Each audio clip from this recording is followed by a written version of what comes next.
बड़ी सोच का बड़ा जादू पुस्तक का हमारा लेसन चल रहा है, अपने विचारों को अपना दोस्त बनाइए।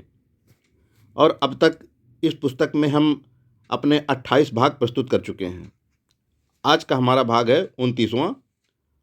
और अभी पुस्तक का लेसन यही चल रहा है, अपने विचारों को अपना दोस्त बनाइए। तो आइए हमारे भाग नंबर 29 में चलते हैं। याद रखें, प्रशंसा ही शक्ति है। अपने सुपीरियर से मिलने वाली तारीफ का निवेश करें। अपने अधीनस्थों तक उस तारीफ को पहुंचा दें ताकि वे भविष्य में बेहतर काम करने के लिए प्रेरित हों। जब आप तारीफ बांटते हैं तो आपके अधीनस्थ यह समझ लेते हैं कि आप उन्हें मूल्यवान समझते हैं, उन्हें महत्व देते हैं। यहाँ एक दैनिक अभ्यास दिया जा रहा है जिसके बहुत ज़्यादा लाभ होते हैं। अपने आप से हर दिन यह पूछें, मैं अपनी पत्नी और परिवार को सुखी बनाने के लिए आज क्या कर सकता हूँ। यह बहुत आसान लगता है, परंतु यह बड़े काम का नुस्खा है। एक शाम मैं सेल्स ट्रेनिंग कार्यक्रम में यह चर्चा कर रहा था, सफल सेल्समैन बनने के लिए सही घरेलू माहौल कैसे बनाएं। अपनी बात को समझाने के लिए मैंने सेल्समैनों से पूछा जो सभी शादीशुदा थे, आखिरी बार क्रिसमस को, अपनी शादी की सालगिरह को या अपनी पत्नी के जन्मदिन को छोड़कर आपने कब उसे कोई खास तोहफा दिया था। मैं भी जवाबों को सुनकर हैरान रह गया। 35 सेल्समैनों में से सिर्फ एक ने पिछले महीने अपनी पत्नी को तोहफा दिया था। समूह में से कईयों का जवाब था 3 से 6 महीने पहले, और 1/3 का जवाब था मुझे याद नहीं मैंने उसे कभी कोई तोहफा दिया हो। कल्पना कीजिए, और इसके बाद भी कई लोग यह ताज्जुब करते हैं कि उनकी पत्नियां उनके साथ कैसा व्यवहार करती हैं, जैसा सिंहासन पर बैठे सम्राट के साथ किया जाता है। मैं इन सेल्समैनों को यह समझाना चाहता था कि सच्चे दिल से किए गए तोहफे में जादू की ताकत होती है। अगली शाम को मैंने एक फूल वाले को सत्र के आखिर में बुलवा लिया। मैंने उसका परिचय अपने सेल्समैनों से करवाया और कहा, मैं चाहता हूं कि आज आप यह देखें कि तोहफा देने के घरेलू माहौल किस तरह सुधारा जा सकता है। मैंने इस फूल वाले से कहा कि वह आपको एक गुलाब का फूल सिर्फ 50 सेंट में उपलब्ध कराए। अगर आपके पास 50 सेंट ना हो तो आप सोचते हो कि आपकी पत्नी इस लायक नहीं है कि उस पर इतनी बड़ी रकम खर्च की जाए। इस बात पर वे सब हंसे। तो मैं अपनी तरफ से उसके लिए गुलाब खरीद दूंगा। मैं आपसे सिर्फ यही चाहता हूं कि आप गुलाब लेकर अपनी पत्नी के पास जाएं और कल शाम को आकर बताएं कि इसका उस पर क्या असर हुआ। और हाँ, उसे यह मत बताना कि आपने यह गुलाब उसके लिए कैसे और क्यों खरीदा। वे समझ गए। बिना अपवाद के हर आदमी ने अगली शाम को आकर बताया कि 50 सेंट के छोटे से निवेश से उसकी पत्नी खुश हो गई। अपने परिवार के लिए अक्सर कुछ खास करें। जरूरी नहीं है कि आप कोई महंगा तोहफा ही खरीदें। महत्व तो इस बात का होता है कि आपको उनकी याद रही। इस वाइस प्रेसिडेंट ने मुझे अपना तरीका बताया जो उसके हिसाब से बहुत कारगर था। मेरे काम में बहुत जिम्मेदारियां हैं और हर शाम को ढेर सारा काम घर ले जाने के अलावा मेरे पास कोई विकल्प नहीं होता। परंतु मैं अपने परिवार को अनदेखा या नज़रअंदाज नहीं करता, क्योंकि वही तो मेरे जीवन का सबसे महत्वपूर्ण हिस्सा है। उन्हीं के लिए तो मैं इतनी कड़ी मेहनत कर रहा हूँ। मैंने एक टाइम टेबल बना लिया है जिससे मैं अपने परिवार पर भी पूरा ध्यान दे पाता हूँ और अपने काम पर भी। हर शाम 7:30 से 8:30 तक मैं अपने दोनों बच्चों को समय देता हूँ। मैं उनके साथ खेलता हूँ, उन्हें कहानियाँ सुनाता हूँ, उनके साथ तस्वीरें बनाता हूँ, उनके सवालों के जवाब देता हूँ। यानी जो वे चाहते हैं वही करता हूँ। इस 1 घंटे के बाद मेरे बच्चों को तो संतोष होता ही है, मैं भी पूरी तरह तरोताज़ा हो जाता हूँ। 8:30 बजे तक वे सोने चले जाते हैं। मैं 2 घंटे तक काम करता हूँ। 10:30 पर मैं अपना काम बंद कर देता हूँ और 1 घंटा अपनी पत्नी के साथ बिताता हूँ। इन बच्चों के बारे में, उसके कामकाज के बारे में, भविष्य की योजनाओं के बारे में बात करते हैं। दिन खत्म करने के लिए यह 1 घंटा बहुत शानदार साबित होता है। मैं रविवार को पूरी तरह अपने परिवार के लिए सुरक्षित रखता हूँ। पूरा दिन उनका होता है। मैं अपने परिवार की तरफ पूरा ध्यान देने के लिए योजना बनाता रहता हूँ, जो न सिर्फ उनके लिए अच्छा है बल्कि मेरे लिए भी अच्छा है। इससे मुझे नई ऊर्जा मिलती है। पैसे कमाना चाहते हैं, इसके लिए सेवा भाव विकसित कीजिए। यह पूरी तरह स्वाभाविक है। वास्तव में यह बहुत अच्छी बात है कि पैसा कमाया जाए और दौलत इकट्ठी की जाए। पैसा ही वह ताकत है जो आपके परिवार को शक्ति देती है और मनचाही जीवन शैली देती है। पैसा ही वह ताकत है जिसकी मदद से आप बदकिस्मत लोगों की मदद कर सकते हैं। पैसा ही उन साधनों में से एक है जिनके सहारे आप जीवन को पूरी तरह से जी सकते हैं। एक बार एकर्स ऑफ डायमंड्स के लेखक महान पादरी रसेल एच कानवेल की आलोचना हुई। आलोचना का कारण यह था कि रसेल लोगों को पैसा कमाने के लिए प्रेरित करते थे। अपनी आलोचना के जवाब में उन्होंने कहा, पैसे से ही आपकी बाइबल छपी है, पैसे से ही आपकी चर्च बनी है, पैसे से ही आप अपने मिशनरीज को भेज पाए हैं, अपने पादरियों को भी आप पैसा देते हैं। और अगर आप उन्हें पैसा देना बंद कर देंगे तो आपके पास ज़्यादा ज़्यादा पादरी भी नहीं बचेंगे। वह आदमी जो कहता है कि वह गरीब रहना चाहता है, वह या तो अपराध बोध से ग्रस्त है या फिर वह अपने आप को अयोग्य समझता है। वह बच्चे की तरह है जिसे लगता है कि वह स्कूल में कभी फर्स्ट डिवीज़न नहीं आ पाएगा या कभी फुटबॉल टीम में शामिल नहीं हो पाएगा। इसलिए वह यह कहता है कि वह फर्स्ट डिवीज़न नहीं लाना चाहता या फुटबॉल नहीं खेलना चाहता। वह कहता है पैसे कमाना एक बढ़िया लक्ष्य है। यह हैरानी की बात है कि ज़्यादातर लोग पैसा कमाते समय सीधी शैली के बजाय उल्टी शैली का प्रयोग करते हैं। हर कहीं आप देखते हैं कि लोगों का रवैया पहले पैसा होता है, परंतु यह लोगों के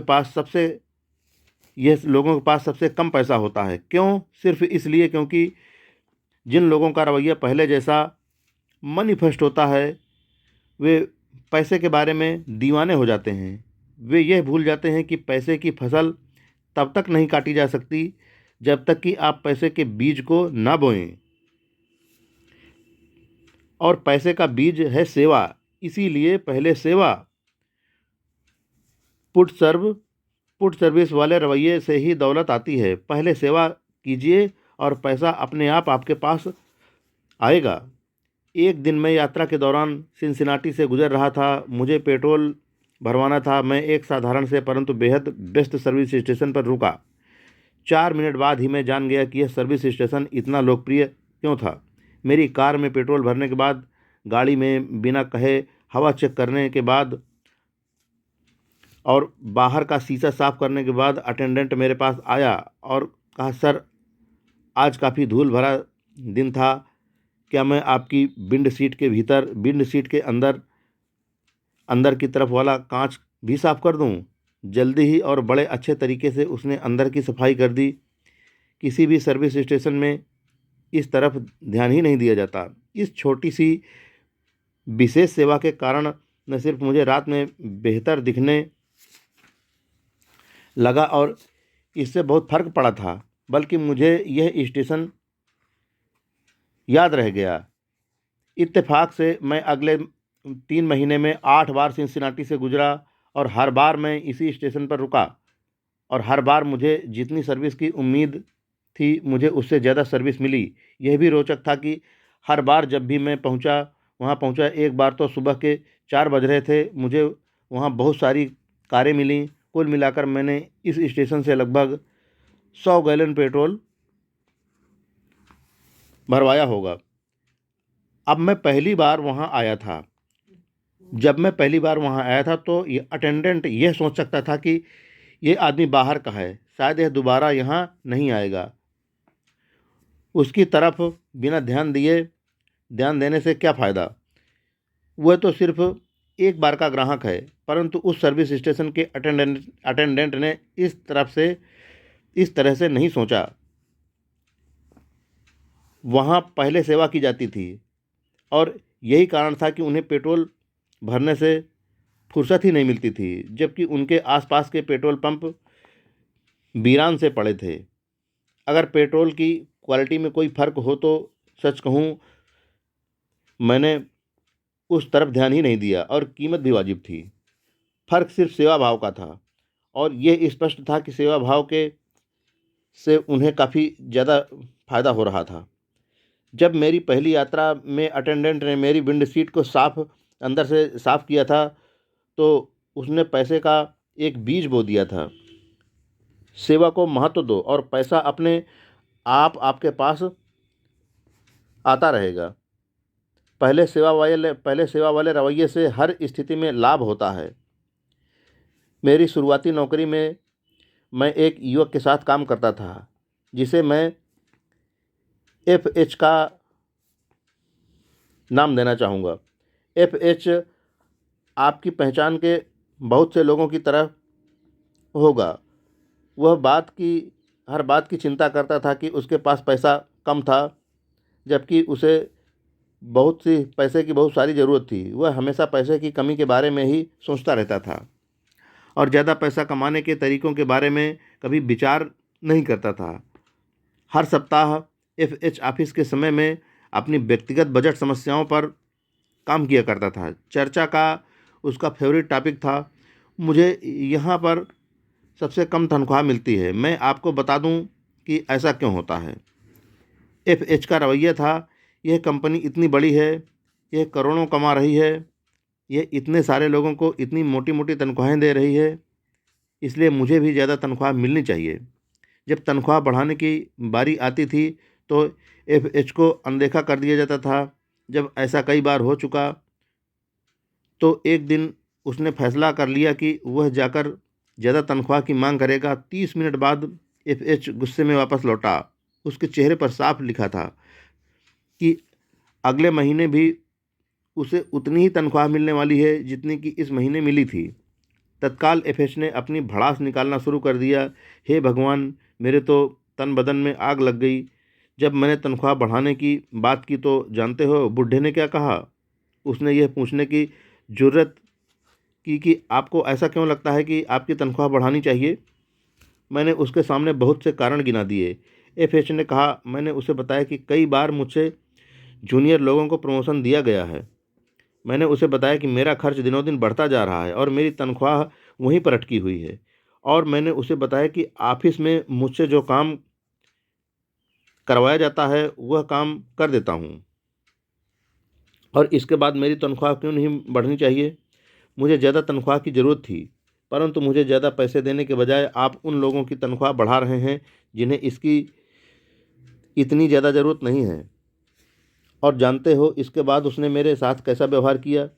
FH ने आगे कहा, उसने ऐसा व्यवहार किया जैसे मैं भीख मांग रहा हूँ। उसने कहा, जब तुम्हारा रिकॉर्ड बताएगा कि तुम ज़्यादा तनख्वाह के योग्य हो तो तुम्हें अपने आप ही ज़्यादा तनख्वाह मिलने लगेगी। FH उस प्रजाति का एक उदाहरण है जो यह नहीं देख पाती है कि पैसा कैसे कमाया जाता है। उसकी आखिरी टिप्पणी में उसकी गलती का सारांश था। FH चाहता था कि पहले कंपनी उसकी तनख्वाह बढ़ाए, फिर वह बेहतर काम करेगा, परंतु सिस्टम इस तरह काम नहीं करता। बेहतर प्रदर्शन के वादे पर ही आपकी तनख्वाह नहीं बढ़ जाती। इसके लिए आप बेहतर प्रदर्शन करके आपको दिखाना होगा।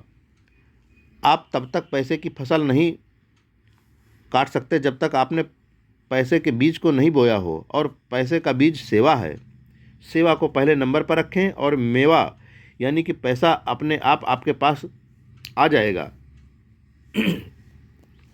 ये सोचिए कि कौन सा निर्माता फिल्मों से ज़्यादा पैसे कमाता है। फटाफट अमीर बनने वाला निर्माता एक फिल्म बनाता है, वह पैसे को मनोरंजन सेवा से ज़्यादा महत्व देता है। वह एक खराब स्क्रिप्ट खरीदता है और घटिया लेखकों से इसकी पटकथा लिखवाता है। अभिनेताओं से सेट बनाने, रिकॉर्डिंग में भी वह पैसे को पहले नंबर पर रखता है। यह निर्माता सोचता है कि फिल्म देखने वाली जनता मूर्ख होती है और वह अच्छे बुरे का फर्क नहीं समझ पाएगी, परंतु फटाफट अमीर बनने वाला निर्माता शायद ही कभी जल्दी अमीर बन पाएगा। जनता कभी इतनी मूर्ख नहीं होती कि घटिया माल को खरीदे, और वह भी ऊंचे दामों पर। जिस निर्माता को फिल्मों से सबसे ज़्यादा मुनाफा होता है, वह मनोरंजन को पैसे से ऊपर रखता है। अपने दर्शकों को मूर्ख बनाने के बजाय वह उन्हें ज़्यादा से ज़्यादा मनोरंजन देने की कोशिश करता है। परिणाम यह होता है कि लोग उसकी फ़िल्म को पसंद करते हैं, उसकी तारीफ़ होती है, अखबारों में उसके बढ़िया रिव्यू छपते हैं और बॉक्स ऑफिस पर खूब कमाई होती है। एक बार फिर ध्यान रखें, पहले सेवा करें और पैसा अपने आप आपके पास वापस आ जाएगा। वह वेटर जो अपने ग्राहक को सबसे अच्छी सर्विस देने की कोशिश करता है, उसे टिप के बारे में चिंता करने की कोई ज़रूरत नहीं है। टिप उसे ज़रूर मिलेगी और अच्छी मिलेगी, परंतु उसी का साथी वेटर जो कॉफ़ी के खाली कपों को अनदेखा कर देता है, उन्हें अपने आप क्यों भरूं? वैसे भी यह लोग ज़्यादा टिप देने वाले नहीं दिख रहे हैं। ऐसे वेटर को ज़्यादा टिप कौन देगा? जो सेक्रेटरी अपने बॉस की उम्मीद से बेहतर लेटर टाइप करके दिखाती है, उसकी भविष्य की तनख्वाह अच्छी ही होगी। परंतु जो सेक्रेटरी सोचेगी, थोड़ी बहुत गलतियों के बारे में चिंता क्यों करूं? आखिर $65 प्रति सप्ताह में आप मुझसे क्या उम्मीद करते हैं? उसे आगे भी $65 प्रति सप्ताह ही मिलते रहेंगे। वह सेल्समैन जो अपने ग्राहक की मन लगाकर सेवा करता है, उसे अपने ग्राहक के खोने या छिप जाने का कोई डर नहीं होना चाहिए। यहाँ एक आसान परंतु सशक्त नियम दिया जा रहा है, जो आपको बताएगा कि आप किस तरह पहले सेवा का रवैया रखें। लोग जितनी उम्मीद करते हैं, लोगों को हमेशा उससे ज़्यादा दें। थोड़ा अतिरिक्त देने से आप पैसे का बीज बो देते हैं। देर तक रुककर इच्छा से काम करना और डिपार्टमेंट के सामने आई किसी मुश्किल समस्या को दूर करना भी पैसे का बीज बोना है। ग्राहक की अतिरिक्त सेवा कर देना भी पैसे का बीज बोना है, क्योंकि इससे ग्राहक आपके पास बार बार आता है। कार्य क्षमता को बढ़ाने के लिए नए विचार बताना भी पैसे का बीज बोना है। पैसे के बीज से पैसे का पेड़ उगता है और पैसे के फल लगते हैं, परंतु पैसे के इस बीज का नाम है सेवा। इसलिए सेवा को बो दीजिए और पैसे की फसल काटिए।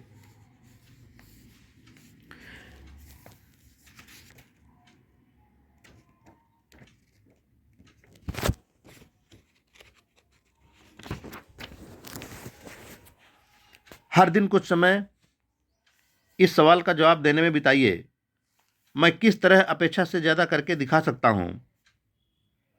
और फिर दिमाग में जो जवाब आए, उन पर अमल करें।